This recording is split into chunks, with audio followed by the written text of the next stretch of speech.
Infrastructure is very important, and in the budget that was not tabled, that was certainly high up on the agenda in terms of government pushing for further investments to be made in the area of water, electricity, sanitation, roads and so on. So there is a lot of emphasis there, but of course because the fiscus has little room to move, there's a big push as well to get the private sector involved in investing as well.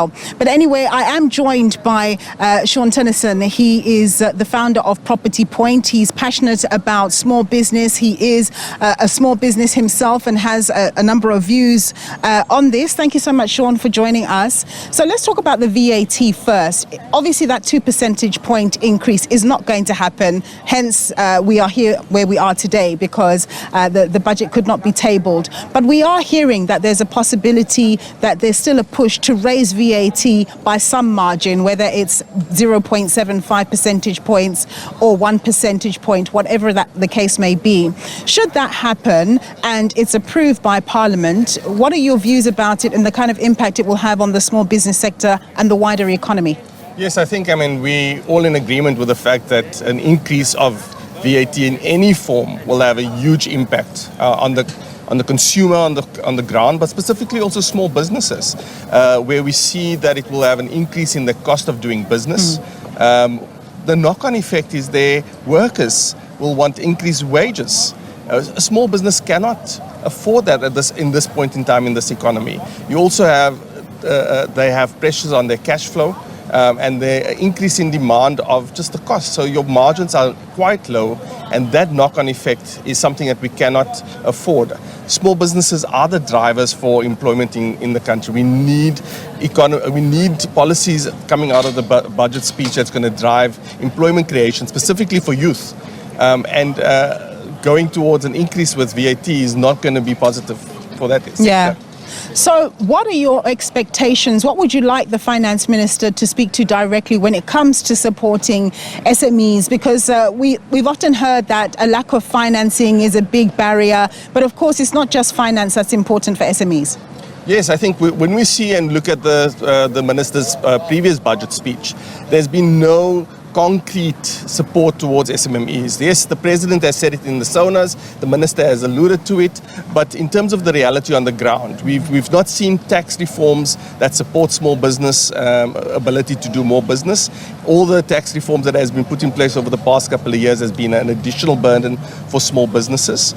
We want to be able to see more concrete plans, specifically where we focus on infrastructure development, and the minister's punt around an increased infrastructure development budget.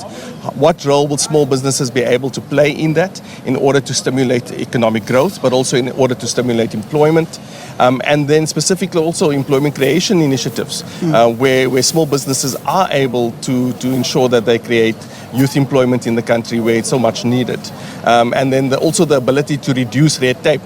I think what we've seen is that there's been a lot of talk around it, but the business on the ground is not feeling the burden of the compliance of being able to do business in South Africa is quite stringent. Yeah. So, okay, we're talking about fiscal policy because this is a big fiscal day around budget, but let's talk a little bit about monetary policy. We've seen a decrease in interest rates of 0.75 percentage points since September last year. How much of a support has that been to the property sector, do you think? No, I think it's definitely, in terms of the monetary policy, it's been good. It creates a good consumer index in terms of the ability to be more positive around the acquisition of property. But I think that in light of where we're at from a fiscal policy perspective, it creates uncertainty for investors. So yes, on the one hand, you are creating an environment where we're saying that we are open for business, but on the other hand, the uncertainty around our fiscal policy strategy is not in place. So I think that your investors specifically will be a bit more cautious before those investments are coming into South Africa.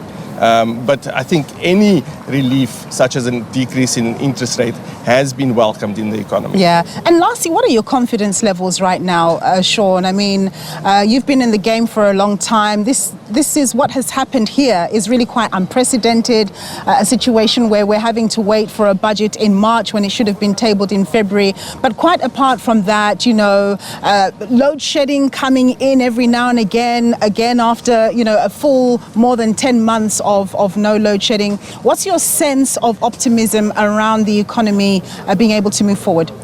I think it's quite cautious at this point in time. We already see that the economic growth projections have been also decreased. So that does not bode well for the way forward. If we're speaking to small businesses on the ground, their challenges is very much the fact that they are not able to get the markets that they need. The consumer spend is down. Consumer confidence in South Africa is down. The uncertainty of the delay in the budget speech is also not positive for the future.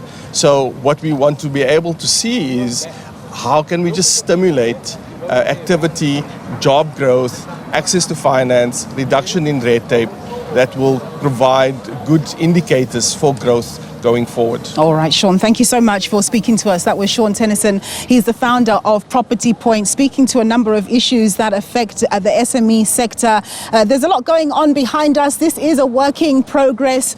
Preparations are being made for the budget speech that will be tabled at 2 o'clock, and to ensure that the place is smart for the dignitaries who are going to be in attendance here at the Newminster parking lot, just opposite Parliament, because of course Parliament part of it was burnt in 2022, and therefore proceedings are going to take place in here. We learn that hopefully by the end of 2026 proper Parliament will be ready to resume proceedings, but we have to wait and see. That again is also a work in progress. It's back to you, Ayanda.